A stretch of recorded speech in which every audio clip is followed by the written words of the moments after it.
Los Angeles is now coming together to confront the greatest moral and humanitarian crisis of our time. Let me be clear once again, we are here to end homelessness.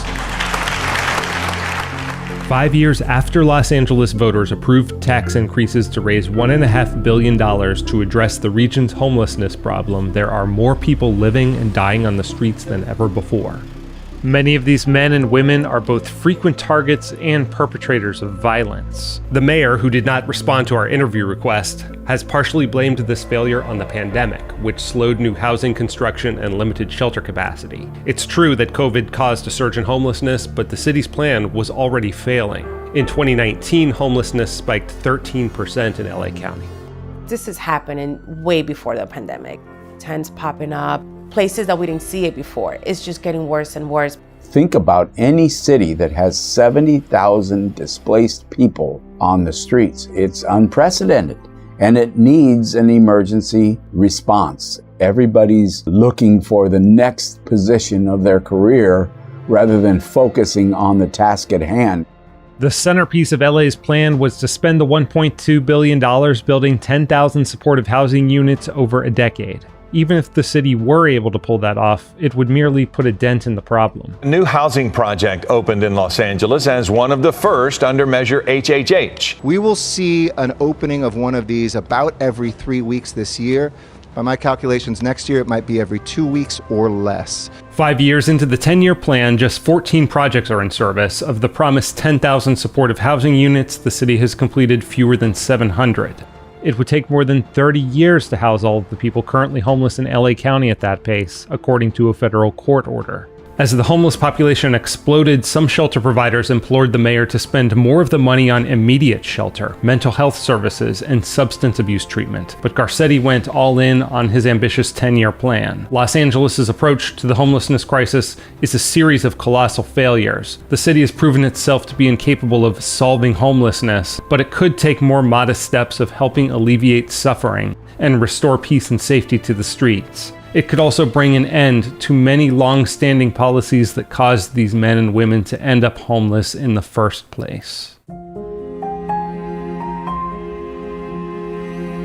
Los Angeles has the largest unsheltered homeless population in America, and Ground Zero is a 50-square block district known as Skid Row, officially turned into a containment zone by the city in 1976. The problem has escalated into a full-blown humanitarian crisis. In a scathing court order issued in April, federal district judge David Carter called the city's inaction so egregious and the state so non-functional that it is strongly likely in violation of the Equal Protection Clause. A federal judge calls LA's response to the homeless crisis structural racism. Federal Judge David O. Carter, he ordered both the city and county to offer some form of shelter to the entire population of Skid Row. It's a problem that's rooted in misguided government policies decades in the making.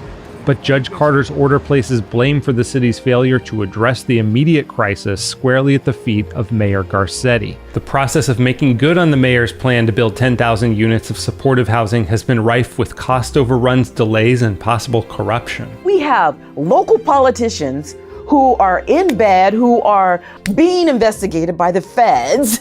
Our own city council people, what? That's the kind of stuff that pisses the shit out of me. Like, what the fuck are we doing? Local public radio affiliate KCRW has documented instances of corruption surrounding the city's homelessness housing plan, with developers receiving taxpayer money to build homeless housing, reselling the properties to themselves for millions in profit. Carter notes that the improper relationship between City Hall and real estate developers is neither isolated nor new, and that the FBI has been investigating the possible corruption in City Hall since 2017, a probe that has led to the prosecution of real estate consultants, political fundraisers, and even most notably, former council member Jose Huizar, whose council district included Skid Row. In June 2020, Huizar was arrested by federal agents for using his position to cover up illegal activities. They've said, let's keep the status quo and allow the developers to continue because they are carrying it out in good faith and they're doing it well. Well, no, it's not being done well. It's not being rolled out in the way that it was promised, and it's not being done in good faith. Andy Bales runs the Skid Row-based Union Rescue Mission, which runs entirely on private donations. He says the organization shelters more than 900 people a night, and moves more than 900 people into permanent housing annually. He's been a fierce critic of the city's approach, which he says has been slow, expensive, and capable of serving only a fraction of the homeless population. I wish I could say I was shocked at the pushback from LA County and LA City, but it's unexplainable. Federal Judge David O. Carter, he ordered both the city and county to offer some form of shelter to the entire population of Skid Row. We're hearing they're evaluating options, including an appeal. Judge Carter has ordered the city to put $1 billion in escrow so that he can monitor how that money is spent. He's also ordering the city to provide shelter for the more than 4,600 people living on the streets of Skid Row before the end of 2021. Judge Carter criticized Garcetti for failing to declare a state of emergency, which he says could have eliminated bureaucratic hurdles to building new housing. The mayor has said Carter's order will derail the city's plan. Stay out of our way. Roadblocks masquerading as progress are the last things we need. Carter's critics accuse him of overstepping his role, and his aggressive ruling in an Orange County homelessness case led another district judge to grant several city governments' requests to remove him from their cases on the grounds that he's biased. And the LA city attorney has appealed Carter's ruling. LA County is asking to be dropped from the suit altogether. This is a deadly status quo, and people don't just die. They die a horrific death of assaults and rapes and heat and cold and wet. It is a brutal spiral to death that we're leaving people in.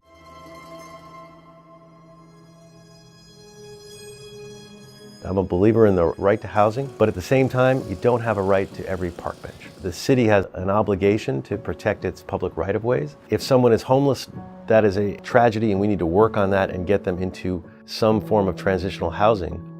But even if the city quickly were to build more emergency shelters, not all the men and women living on the streets of Skid Row would necessarily abandon their sidewalk encampments to go live in them. I don't want to live in no shelter because I might as well just go back to jail. Seriously. In 2006, a year after a homeless woman was beaten to death on the streets of Skid Row, then Los Angeles Police Department Chief Bill Bratton launched the Safer Cities Initiative and sent 50 police officers to patrol the neighborhood and issue citations for minor infractions. Proponents pointed out that in just a few months, the number of people sleeping on the streets was cut almost in half.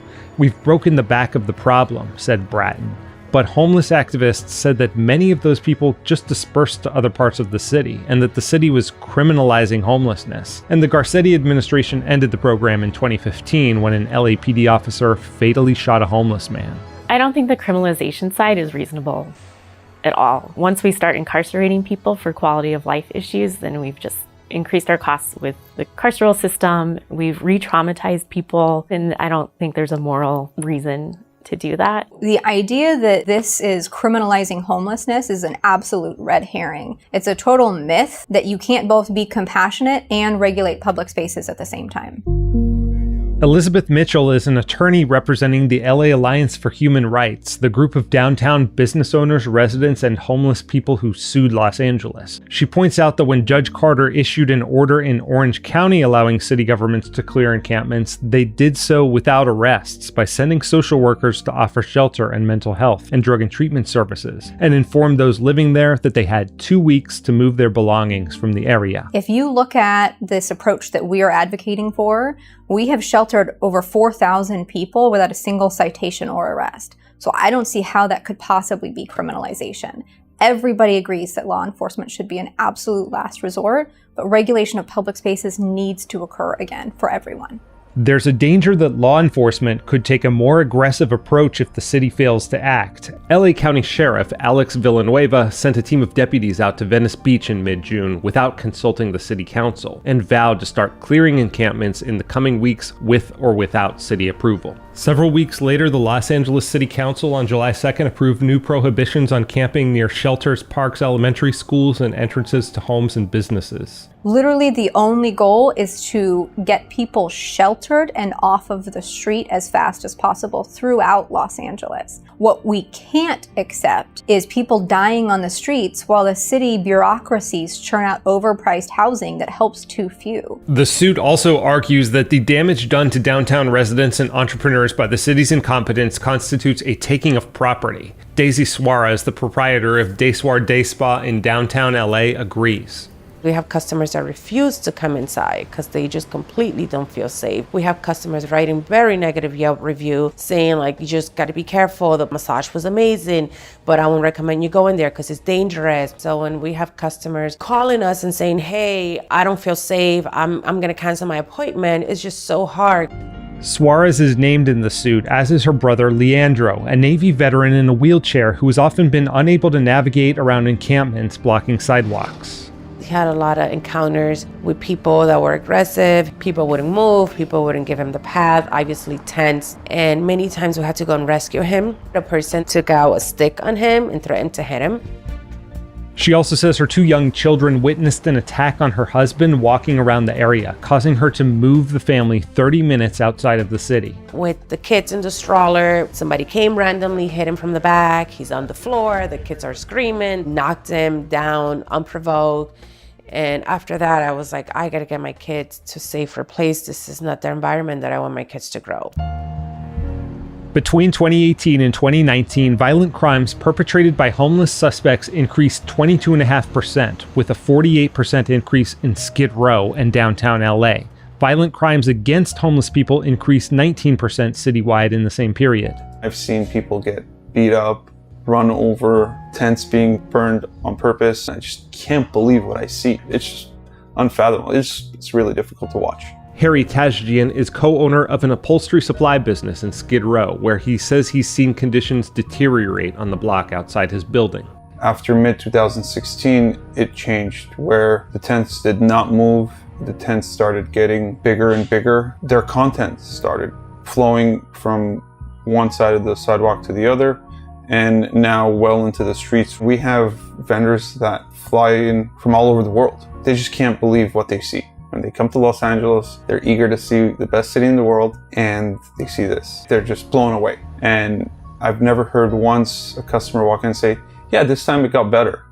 It's constantly getting worse and worse and worse and worse. Both Tajjian and Suarez traced the decline that began in 2016 to a federal court injunction prohibiting police from seizing property people are storing on the sidewalk or street. What's happened over the last 20 years is through these series of decisions and settlements, it's had a complete chilling effect on city and county officials. Federal court rulings and settlements have shaped homeless policy not only in Los Angeles but nationwide, with the February 2021 Martin v. Boise settlement making clear that cities couldn't clear encampments without offering adequate shelter, a term that's never been precisely defined.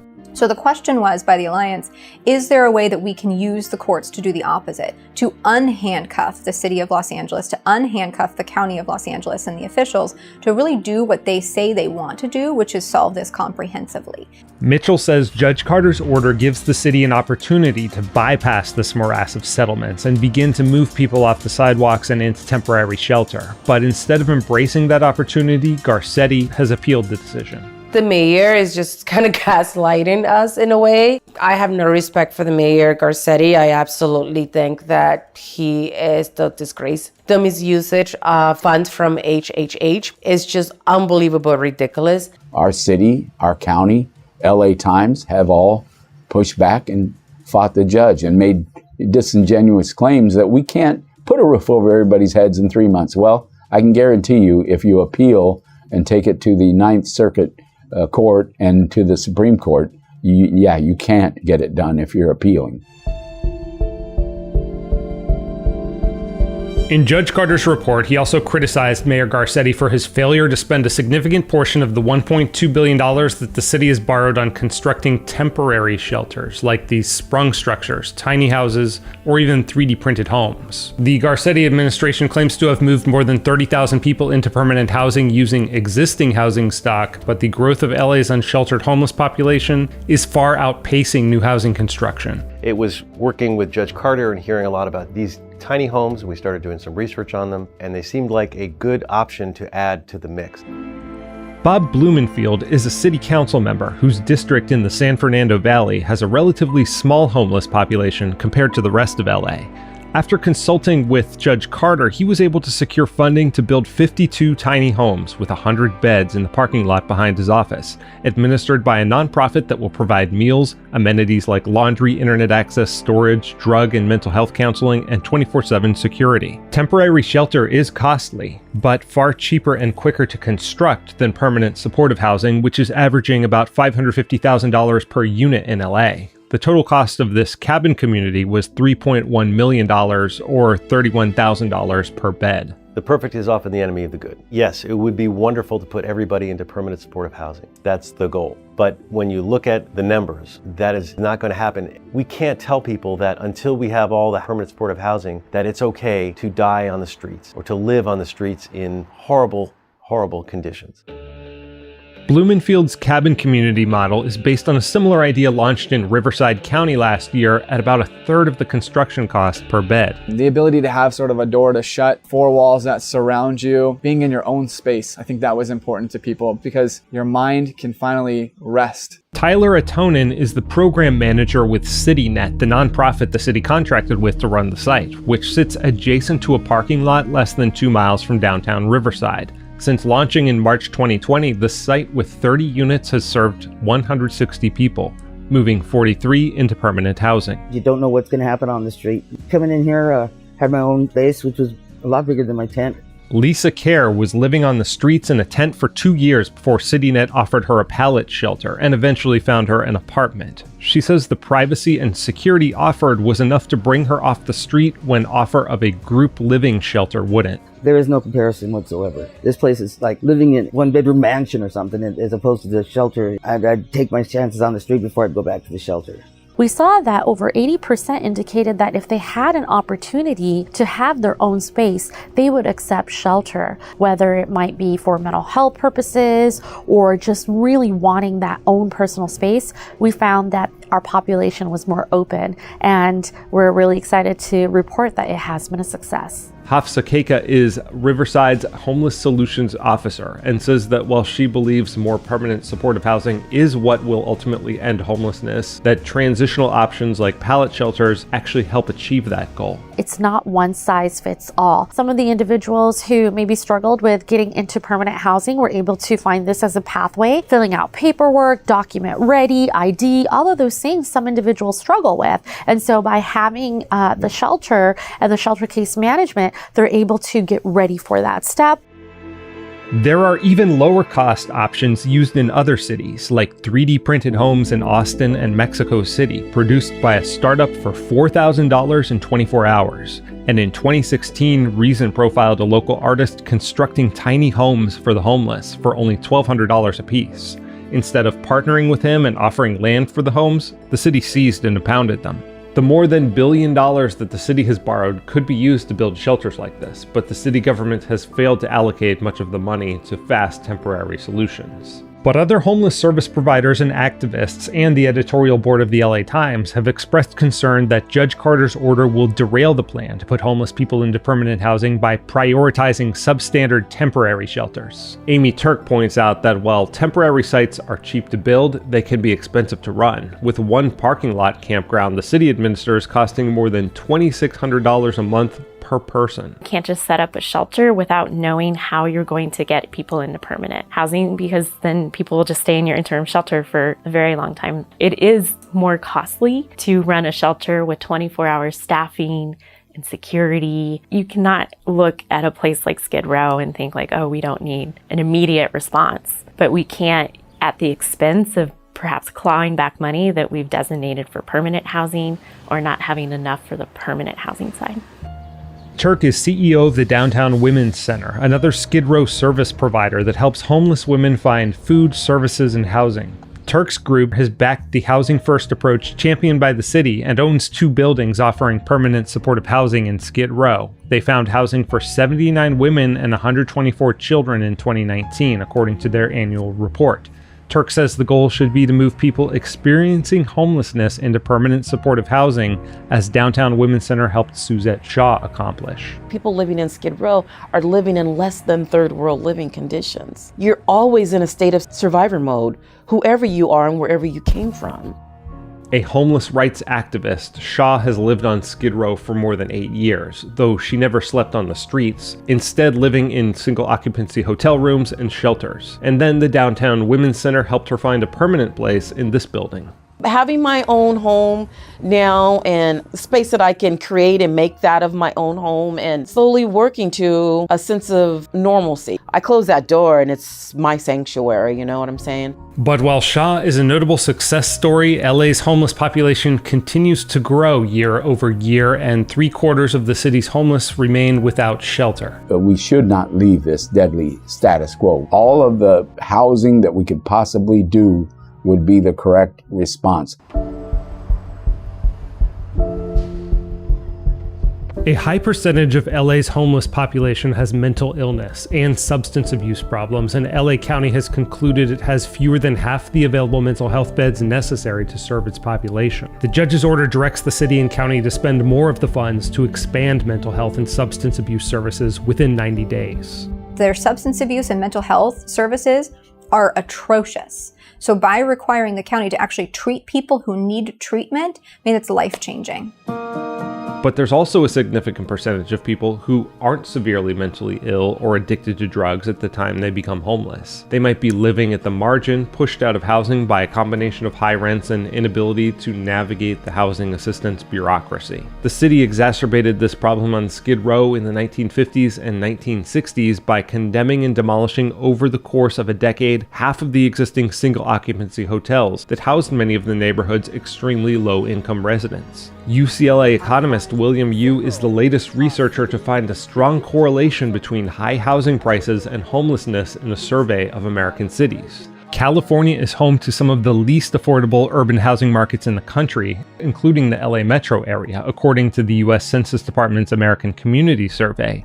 A county survey found that 60% of newly homeless people cite economic hardship as the leading factor in their lack of housing, and that 2/3 became homeless while living in LA County. The approach of local and state officials has largely been to promote measures like rent control and mandating low-cost housing in new construction. But market urbanists have long said that housing is simply too expensive to build because of zoning, permitting, and onerous overregulation. There's this whole line of thought. We have a simple supply and demand problem, and we need to cut you out of the picture and just let people build housing. But there's always some truth, and there's always a little bit of both sides of this. You know, you just make it real easy to create supply, you may end up with just a lot of housing that's out of reach. If there's so much supply, even the expensive housing would become cheaper, right? You know, in theory, but that's often not what we see in practice. We see wealthier people moving to Los Angeles, and that's also a recipe for gentrification. But several studies have demonstrated that increasing the housing supply would bring down the price of housing for the poor. A Journal of Urban Economics study of the Bay Area found local land use regulations are closely linked to the value of houses sold. A Brookings Institution study of California found cities with less restrictive zoning and large populations issued more multifamily permits. And a Federal Reserve study found that in metros where demand for housing is high, more regulations correlated to almost double the increase in housing prices. Even regulation meant to directly address the problem by mandating affordable housing caused prices to rise 2 to 3% faster, according to a 2009 HUD study. Since the housing market's structural problems won't be fixed anytime soon, the homeless population is likely to keep growing. And Mayor Garcetti may be headed out the door after reportedly being offered an ambassadorship to India from the Biden administration. But his successor will have to decide whether to continue on the course he's set by fighting a legal battle while spending taxpayer money on six-figure permanent housing units, or to shift course in favor of cheaper,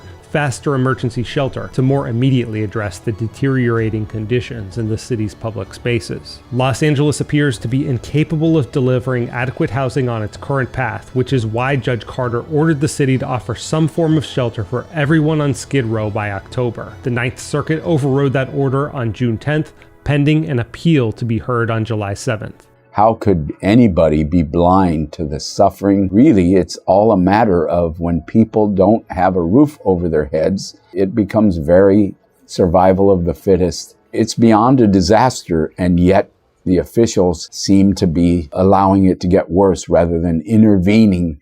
Judge Carter sees the current situation as not only a failure of current city leadership, but a result of decades of government neglect and abuse, starting with the city creating and sustaining the squalor of Skid Row by making it a containment zone in 1976, condemning and demolishing thousands of inexpensive single-room occupancy hotels, using eminent domain to seize homes in poor communities for highway construction, and driving up housing prices through exclusionary zoning and excessive permitting.